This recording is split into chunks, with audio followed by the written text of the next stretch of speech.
Pernahkah Anda membayangkan bagaimana jadinya ekonomi kita tanpa uang? Transaksi barang dan jasa akan terhambat, investasi macet, bahkan kedaulatan sebuah negara bisa terancam.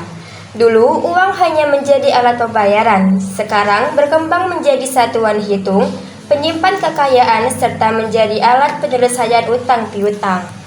Berdiri sejak 1828 sebagai bank sirkulasi di era kolonial, The Javasche Bank menjadi jantung keuangan Nusantara selama lebih dari 1 abad.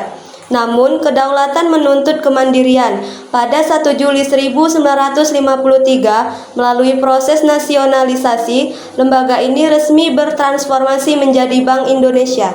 Uang kartal yang beredar di masyarakat sering disebut sebagai autonomous liquidity. Artinya, jumlah uang tunai yang digunakan masyarakat dapat berubah secara alami sesuai dengan aktivitas ekonomi. Ada 3 faktor utama yang mempengaruhi jumlah uang kartal di masyarakat. Pertama, kecepatan perputaran uang. Kedua, inflasi. Ketika harga barang naik, masyarakat membutuhkan lebih banyak uang tunai, bahkan seringkali memerlukan pecahan yang lebih besar untuk melakukan transaksi yang sama. Ketiga, pertumbuhan PDB. Ketika ekonomi tumbuh, investasi dan pendapatan masyarakat juga akan meningkat. Untuk menjaga efisiensi, Bank Indonesia melakukan langkah strategis, menetapkan jumlah uang agar ekonomi tak terhambat, serta memetakan wilayah sulit yang butuh stok lebih besar. Rencana pencetakan juga dihitung dari jumlah uang lusuh yang ditarik, guna memastikan ketersediaan stok yang optimal, baik dalam kondisi normal maupun darurat. Saat berdiri pada 1828, The Javasche Bank bukanlah milik pemerintah sepenuhnya, melainkan badan hukum privat dengan kepemilikan saham gabungan.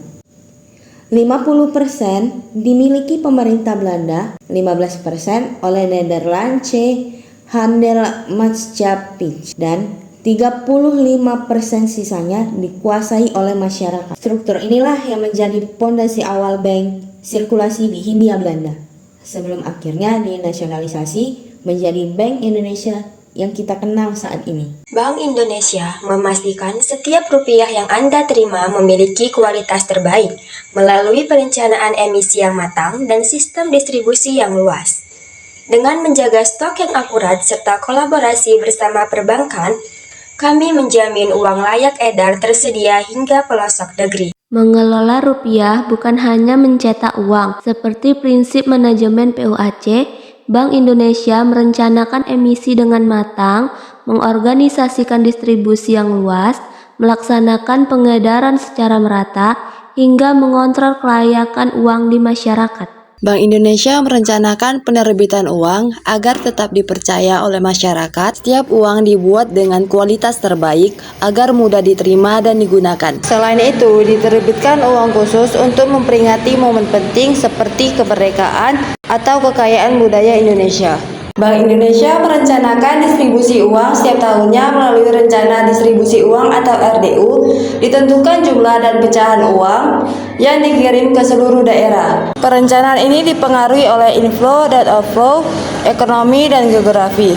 Tujuannya memastikan ketersediaan uang rupiah layak edar di seluruh Indonesia. Uang kemudian didistribusikan dari pusat ke daerah dan dilayani melalui setoran, penukaran, serta pembayaran. Uang yang tidak layak edar akan ditarik dan dimusnahkan untuk menjaga kualitas dan kepercayaan terhadap rupiah.